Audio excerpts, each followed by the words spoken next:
It's time to duel! Hey guys, so here's a challenger from the Pojo forums, DanielSuperpoke. And I battled him, I think, once before, something like that. And yeah, he's trying to get started on YouTube. I'll leave a link to his channel in the description. Check him out if you have the spare time. So yeah, I go for the Iron Head right off the bat against his lead Roserade, pretty much because I don't want it to put me to sleep or set up Toxic Spikes or anything. And I get the flinch, which is helpful, because like I said, I really didn't want that Roserade to do anything that Roserades do. So when he goes into Skarmory here, and I just go into Salamence, because this is like my mix ments I've been using lately, and I have the Fire Blast, but I miss. I'm like, oh, come on. So yeah, he sets up a layer of spikes and then just roars me out, and that kind of blows. So I take this time to use the trick, because that's what my lead Jirachi does. And now he locks himself in a Whirlwind, which isn't too bad. But now he Whirlwinds me into Suicune, and yeah, I'm just going to go for the Surf, because I know he's locked into Whirlwind, and he decides just to switch into Bliss, which is a pretty good play for him, because Bliss isn't going to take much from the Surf. And I really don't know if this Bliss is carrying Thunder Wave, or Toxic, or something other, like just something else that's annoying like that. So I go into Snorlax, so this Snorlax has Rest, just in case, you know, he does something like that. So yeah, he goes for the Stealth Rocks, so he sets those up, which is kind of cool. I've seen some Blissies, no, I've seen increasingly an amount of Blissies with Stealth Rocks.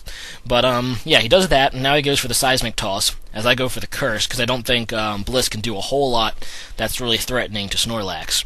So I get a Curse up, which is nice, and he's just going to switch now into Latias, as I get the second Curse. And I was actually really afraid this Latias was going to, like, trick me at Choice Specs or something, so I didn't really want to stay in. So instead, I decided to go out into Alakazam, because this is a Specs Zam, so if I get him locked in a trick, you know, tricking a Specs to a Specs, that's pretty good for me. But instead, he roars me, and then I come to the realization that this team that he has, it's probably an entry hazard, you know, phasing team. So I'm like, crap, that's going to be really annoying.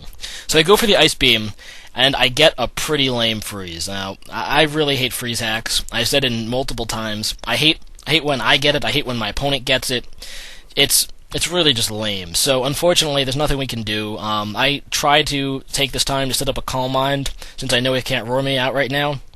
And curiously enough, he's actually going first, which is kind of curious just because that means he's not going for the Roar, since the Roar always goes last. It has like a priority of -6 or something. But, yeah. So, he's trying to do something else. I just have no idea what he's trying to do. Then I discover it's Dragon Pulse, but I don't understand why he would be doing that anyway, because I have a Calm Mind up, but I don't know. But, anyway, I go for the Ice Beam now and kill him, which is good. Now, I guess the Dragon Pulse made sense that play, because he knew he was going to die anyway, but I don't know why he was going for it before. I would definitely be trying to roar out the Suicune if I was him. But yeah, he goes into Jirachi, and he goes for the Thunder Punch, which is super effective, but this Suicune happens to be a physically bulky Suicune, so it takes the Thunder Punch really well. And Surf does a respectable amount of damage to Jirachi, and he notices that I am physically defensive, and decides to switch out into Rotom. Now, I do have a Calm Mind up, but I really wouldn't like to take a Thunderbolt from this guy on Suicune, so I decide to actually switch. And at the time, this made sense, but then I realized I was being completely stupid. I switch into Snorlax, and I've been really meaning to get Fire Punch on the Snorlax, or something, at least Crunch, but I just don't. So I'm looking at my moves, I'm like, why the heck did I switch into Snorlax? I have nothing to hurt this thing. I have Body Slam and Earthquake. So that was a big misplay on my part. So yeah, for some reason he has the hidden power of fighting, which is good, I suppose, and it really hurts Snorlax. But yeah, I decided just to go for the rest, because like I said, I have nothing to hurt Rotom, so I'm going to have to switch anyway. Might as well rest up to get my health back. So I do that, I get the rest, so all my health is back. And I don't want to take another hidden power fighting, so I go into Alakazam, because Alakazam resists fighting. And yeah, he goes for the hidden power again, and is resisted by Alakazam. And, yeah, I decided to go for the Psychic, trying to kill it. And this is my Specs Zam, actually, which I think I said before. But, yeah, Specs Psychic will take down the Rotom, which is pretty decent.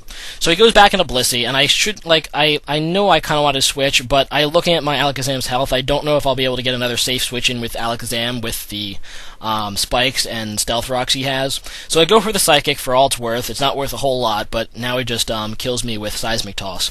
But this does give me a free switch, and I decide to use it to send in Jirachi.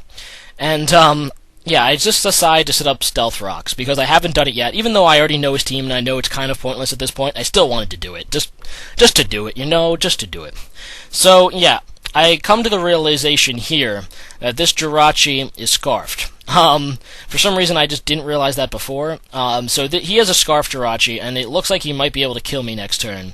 So I kind of have to switch out. Funnily enough, both of us use Fire Punch, and neither of us get the burn, which is funny because Jirachi's Serene Grace stuff. So yeah, he goes for the Fire Punch, and the reason I go into Snorlax here is simply because Snorlax is thick fat, which gives him somewhat of a resistance to ice and fire, so that's pretty cool. And now he goes into Bliss, and I'm still asleep, but I'm only asleep for one more turn. I don't think Bliss can do a whole lot to Snorlax, so I'm just going to stay in and go for the Curse when I wake up. And he goes for the Seismic Toss, and it's only doing 100. Snorlax has nearly 500 hit points, so Seismic Toss really isn't effective against Snorlax. So yeah, that's pretty cool because this turn I'm going to wake up and Curse, and once I get one Curse up, I'm just going to try to Body Slam the Bliss. Bliss's regular defense really isn't too good, so I think it'll be a 2-hit or 3 KO at this point. So yeah, I go for the Body Slam.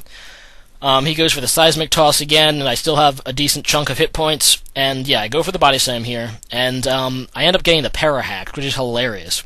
After the Fire Blast miss, I got a lot of hacks in this battle. I got the Freeze, now I got the Para. And what's even worse is this turn, he's actually going to get hurt or paralyzed in his paralysis, because I'm not going to be able to quite kill him with Body Slam, and now he's paralyzed. Like, he can't move because of paralysis. And that really sucks. I don't know what he was going to do. Maybe he was going to soft-boiled. Maybe he was just going to try to hit me some more with a Seismic Toss, but either way, he didn't get that. So, I'm able to Body Slam him for the kill. So now he decides to go out into Jirachi, and I guess he's just hoping at this point for the Serene Grace sweep. So yeah, he goes for the Iron Head. And unfortunately for him, he doesn't even get a single flinch. I just go for the Earthquake because he doesn't flinch me, and I'll take down Jirachi. So he goes into his last guy, which is a Scarf Skarmory.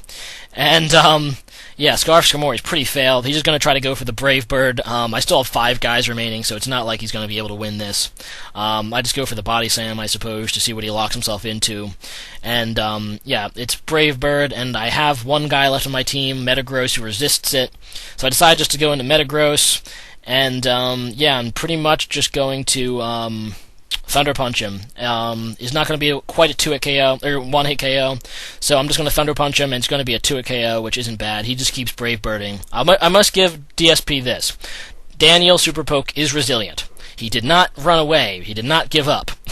I'll give him that. So, yeah. I Thunder Punch him, and one more Thunder Punch will do it. So, great game, DanielSuperpoke. Rate, comment, subscribe, guys. Check out his YouTube channel. Link in the description. So, yeah, rate, comment, subscribe. Stay tuned for next time. Yeah, peace, guys. Hey, guys. Today's question of the day is, what is your favorite amusement park attraction? As for me, I like Rock and Roller Coaster of Disney World. And the only reason I ask this is because I'm going to be away this weekend. I'm not going to Disney World, unfortunately. But I am going to Six Flags of New Jersey with a friend of mine. So I'm going to be gone all weekend. Don't expect videos, but I'll be back on Monday. So leave that comment as the question of the day. Rate, comment, subscribe, guys, and I will see you on Monday.